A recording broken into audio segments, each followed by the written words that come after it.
France, July 14, 1789, the fall of the Bastille and the spark of revolution. In the heart of Paris, under the oppressive heat of summer and centuries of royal rule, a spark was about to ignite a revolution. The fall of the Bastille, on a Saturday, July 14, 1789, marked the explosive beginning of the monarchy French Revolution, a seismic shift in the history of France and the world. But to understand that single day, we must first understand the weight of the centuries that preceded it, the anger, the hunger, and the hope that finally boiled over. The weight of the monarchy.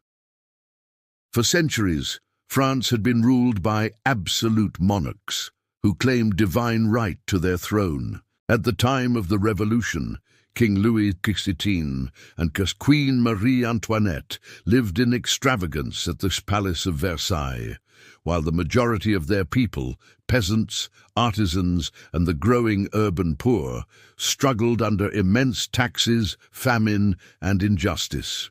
The Ancien Régime, the old political and social system of France, kept the vast population under the control of a privileged few, the clergy, the nobility, and the monarchy.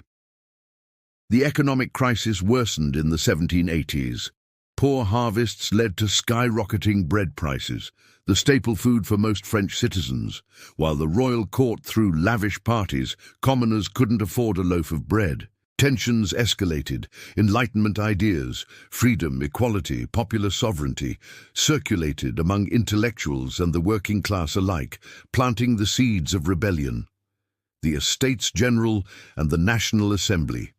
In a desperate move to address the kingdom's financial ruin, Louis XVI summoned the Estates General in May 1789. This meeting of representatives from the three estates the clergy, First Estate, nobility, Second Estate, and commoners, Third Estate, had not occurred in over 175 years, but the system was rigged. The Third Estate represented 98% of the population, but had the same voting power as the elite minority. Frustrated by the lack of reform, the Third Estate broke away and declared themselves the National Assembly. They vowed to write a new constitution for France and to end the monarchy's unchecked power. When they were locked out of their meeting hall, they gathered at a nearby indoor tennis court and swore the now famous tennis court oath. They would not disband until a new constitution was written. The revolution had officially begun. Storm clouds over Paris. Rumors spread quickly through Paris. The king was amassing troops, and a violent crackdown on the revolutionaries was imminent. On July 11, Louis XVI dismissed Jacques Necker, a finance minister sympathetic to the people. The news inflamed the citizens. Thousands gathered in the streets, demanding arms to protect themselves and the National Assembly. On July 13, revolutionaries looted weapons stores, but they lacked gunpowder. They knew exactly where to find it. The Bastille, a medieval fortress in eastern Paris that had long been used as a state prison. Though it only held 7 prisoners at the time, the Bastille symbolized royal tyranny and injustice. To storm the Bastille was to strike at the very heart of the Ancien Régime. The fall of the Bastille. On the morning of July 14, 1789, thousands of Parisians marched to the Bastille. The crowd demanded gunpowder and the release of the prisoners. Governor de Launay, who commanded the garrison, refused. Tensions rose, shots were fired, chaos erupted. After hours of fierce fighting, the gates were breached. The people flooded in. Governor de Launay was captured and later killed by the mob. His head was paraded through the streets on a pike. The prisoners were freed, the gunpowder taken, and the Bastille, once a symbol of royal power, was torn apart, brick by brick, by the very people it once oppressed. This was more than just a prison break. It was a message. The people of France would no longer be ruled by fear. The French Revolution had begun in earnest. Aftermath and echoes of freedom. In the days that followed, the news of the Bastille's fall spread like wildfire. Across France, peasants and townspeople stormed manor houses, burned feudal records, and rose up against local nobility in what became known as the Great Fear.